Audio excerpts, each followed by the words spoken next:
दोस्तों नमस्कार। सोमवार को दो दृश्य सामने आए जो कि खुद में अलग अलग संदेश दे रहे थे।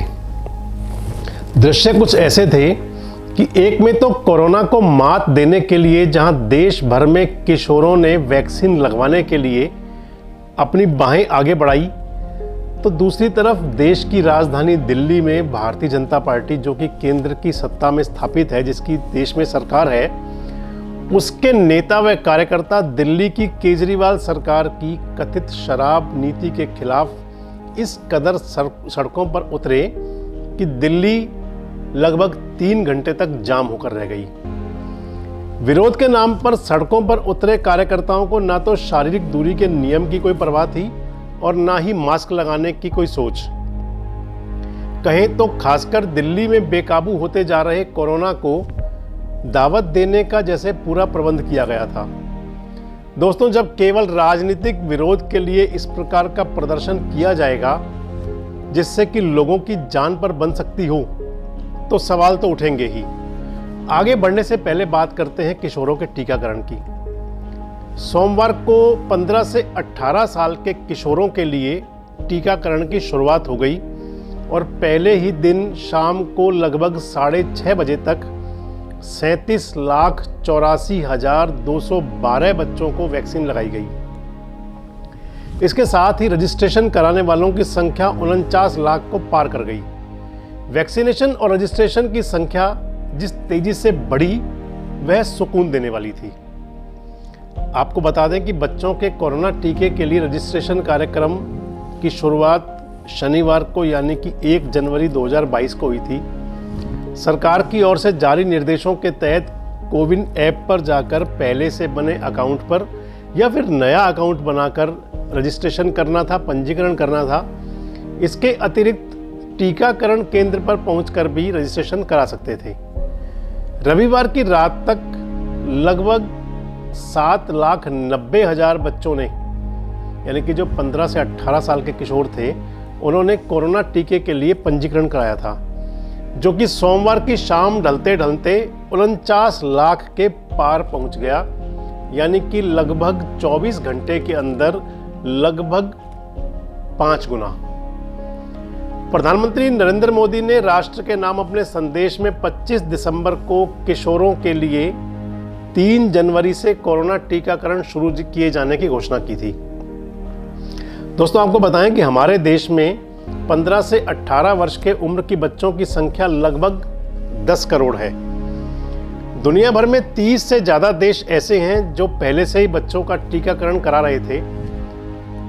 आगे बढ़ने से पहले आपको बताते हैं कि हमारे देश में बच्चों को कोरोना टीके की जरूरत क्यों है। अमेरिका के centres for disease control and prevention के अनुसार कोरोना टीके से बच्चों को कोरोना संक्रमण होने से रोकने में बहुत मदद मिलती है। साथ ही टीका बच्चों में गंभीर बीमारियों, हॉस्पिटलाइजेशन और लंबे समय तक रहने वाले स्वास्थ्य समस्या और इसके साथ साथ मौत के खतरे को भी कम करता है। स्वास्थ्य विशेषज्ञों के अनुसार ऐसे बच्चों के लिए भी कोरोना टीका बहुत जरूरी है, बहुत अहम है, बहुत महत्वपूर्ण है कि जो कोरोना के हाई रिस्क ग्रुप का हिस्सा हैं, यानी कि मोटापा, डायबिटीज़ और अस्थमा से पीड़ित जो बच्चे हैं, उनके लिए भी वैक्सीन बहुत कारगर साबित होती है। ज़्यादा संक्रमित क्षेत्रों में रहने वाले बच्चों के लिए भी कोरोना वैक्सीन बहुत ज़रूरी है। साउथ अफ्रीका में ओमिक्रॉन के कारण 5 वर्ष से कम उम्र के बच्चों के अस्पताल आने जाने की दर बढ़ी है। वहीं भारत में भी ओमिक्रॉन बढ़ रहा है लगातार, इसलिए भी देश में बच्चों के लिए कोरोना टीकाकरण शुरू किया जाना काफ़ी ज़रूरी कदम था, जिसे उठाया गया। बेशक कोविड-19 से बच्चों में कम गंभीर लक्षण दिखते हैं, पर बच्चे इस वायरस के कोरियर बन सकते हैं, यह जरूर है। इस वजह से भी बच्चों को कोरोना टीका दिया जाना बेहद जरूरी है। जानकारी के अनुसार देश में अभी तक 61% वयस्क आबादी को ही कोरोना टीके की दोनों डोज लग पाई हैं। इस आधार पर माने तो भारत की एक बहुत बड़ी आबादी, यानी कि लगभग 40% लोग पूरी तरह से वैक्सीनेटेड नहीं है। इस वजह से बिना कोरोना टीका लिए लोगों के निकट रहने वाले बच्चों को संक्रमित होने का खतरा है। इसी कारण ही कोरोना टीकाकरण शुरू किया जाना काफ़ी ज़रूरी था। दोस्तों, अब आपको बताते हैं कि केंद्रीय स्वास्थ्य मंत्रालय के अनुसार देश में इस समय ओमिक्रॉन के लगभग 1700 मामले दर्ज किए गए हैं। ओमिक्रॉन अभी तक दिल्ली, हरियाणा सहित देश के 23 राज्यों में फैल चुका है। भारत ने पिछले 24 घंटों में कोविड-19 के 33,750 नए मामले दर्ज किए गए। उनमें से 10,846 लोग जो पुराने संक्रमित थे वो ठीक हुए और 123 लोगों की मौत हो गई। इस समय देश भर में कोरोना के लगभग जो सक्रिय मामले हैं वे हैं 1,45,582। दोस्तों, अब बात करते हैं दिल्ली में सोमवार को लगे जाम की। दिल्ली की अरविंद केजरीवाल सरकार की नई आबकारी नीति के खिलाफ दिल्ली प्रदेश भारतीय जनता पार्टी ने सोमवार को पूरी दिल्ली को जाम कर दिया। तमाम चौक चौराहों पर प्रदेश भारतीय जनता पार्टी के कार्यकर्ताओं ने दिल्ली सरकार और मुख्यमंत्री अरविंद केजरीवाल के विरोध में नारेबाजी की। इन नारों के बीच कोरोना का डर और नियम जैसे पूरी तरह से गायब थे। भाजपा का कहना था कि वैसे तो मुख्यमंत्री केजरीवाल शराबबंदी पर बड़ी बड़ी बातें करते हैं, लेकिन इस समय राजधानी को शराब नगरी बनाने में तुले हुए हैं। भाजपा नेताओं का कहना था कि केजरीवाल सरकार की नई शराब नीति के कारण लगभग 850 शराब की नई दुकानें दिल्ली में खुलने वाली हैं, जो कि रिहायशी इलाकों, धार्मिक स्थानों और शैक्षणिक संस्थानों के आसपास भी खुलेंगी। उनकी चिंता ये थी भाजपा नेताओं और कार्यकर्ताओं की इससे आम लोगों को खासी दिक्कतों का सामना करना पड़ेगा, लेकिन भाजपा ऐसा नहीं होने देगी, यह नेताओं का कहना था और इसी वजह से ही उन्होंने केजरीवाल सरकार के खिलाफ चक्का जाम करने का ऐलान किया था। भारतीय जनता पार्टी के दिल्ली के महासचिव हर्ष मल्होत्रा ने कहा कि यदि नई शराब की दुकानें गैर अनुरूप क्षेत्र में हैं या मास्टर प्लान या निगम कानूनों का उल्लंघन कर रही हैं या शैक्षणिक संस्थाओं और धार्मिक स्थलों के पास हैं, तो उन्हें तत्काल प्रभाव से सील कर दिया जाएगा। भाजपा के प्रदेश अध्यक्ष हैं आदेश गुप्ता। उन्होंने कहा कि भारतीय जनता पार्टी के कार्यकर्ता आबकारी नीति के खिलाफ राजधानी भर के युवाओं, महिलाओं, संतों और अन्य लोगों से 15 लाख हस्ताक्षर एकत्र करेंगे और उन्हें देश के राष्ट्रपति को सौंपेंगे।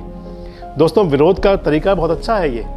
जब उन्हें ये सब करना था तो आखिर रोड जाम करने की जरूरत क्या थी?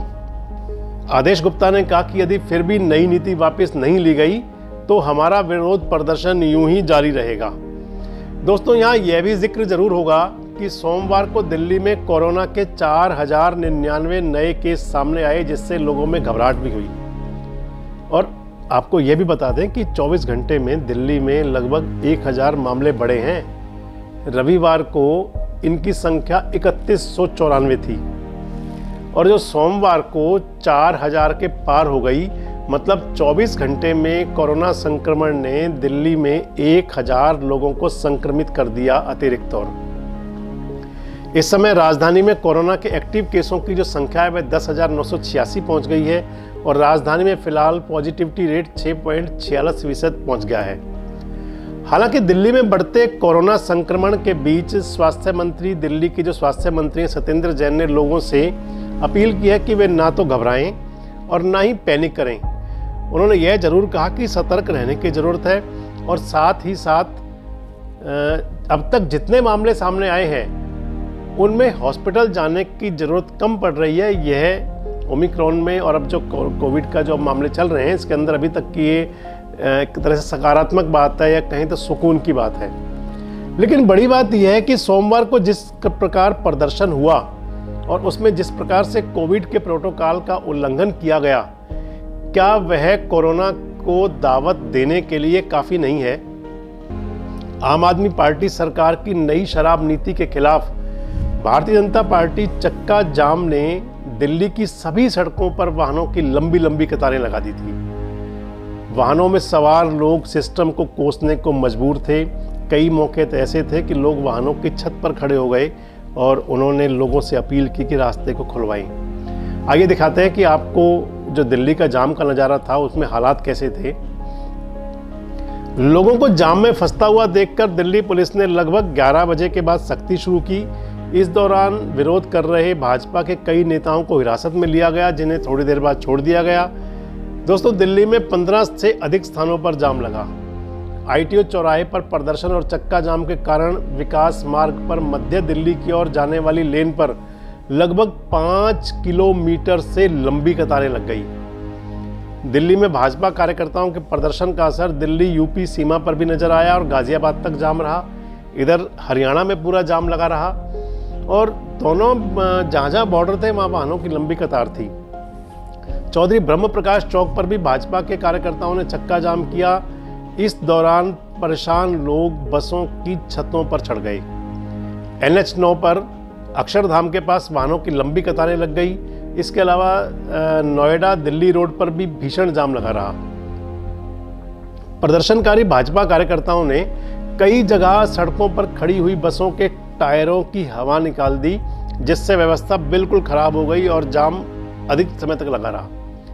साउथ एक्सटेंशन, सिग्नेचर ब्रिज व वजीराबाद रोड पर भी जाम लगा रहा। आपको बताते हैं कि जाम वाले इलाके दिल्ली में कौन कौन से थे। उनमें प्रमुख थे ITO, आज़ादपुर चौक, कश्मीरी गेट, बस अड्डा, विकास मार्ग, वेलकम चौक, करोल बाग, मधुबन चौक, पीरागढ़ी चौक, राजा गार्डन चौक, द्वारका मोड़, दयाराम चौक, आली गांव, signature bridge, south extension market. ये वो प्रमुख स्थान थे जहां लंबे जाम का लोगों को सामना करना पड़ा। दोस्तों, सोचने की बात यह है कि क्या राजनीतिक विरोध के नाम पर इस प्रकार से सड़कों को जाम किए जाने को उचित ठहराया जा सकता है, वो भी तब जबकि महामारी एक बार फिर दस्तक दे रही हो।